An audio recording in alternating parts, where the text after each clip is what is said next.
Ayan na guys, magluluto tayo ng kinunot na pagi. Yan.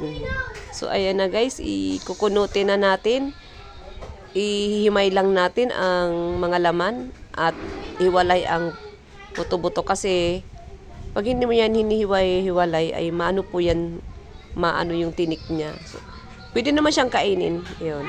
Tapos yan, habang naghihimay, kumakain ako ng guso. Guso, yung gulaman po yan. Yan po yung sa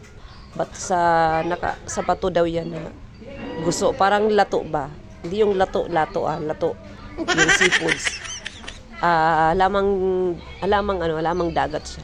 Sarap guys yan. Hindi nakakasawa. At saka, masarap yan. At maganda sa yan, sa iron siya. So, ayan na guys, magigisa na tayo. So, pinagsama-sama na natin yan. At medyo patustayin lang natin sibuyas, bawang at luya. Ayan, guys. Ayan na, abangan.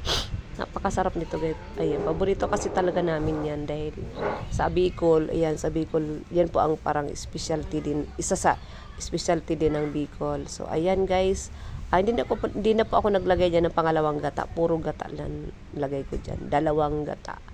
So, ayan, guys. Halu-haluin lang po hanggang sa mag-simmer yung yung ma-absorb niya yung luya. Yan.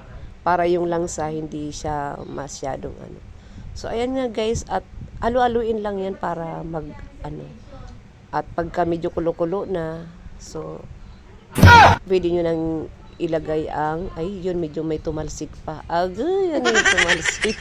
May naalala tuloy ako. Sorry, joke lang po. So, ayan.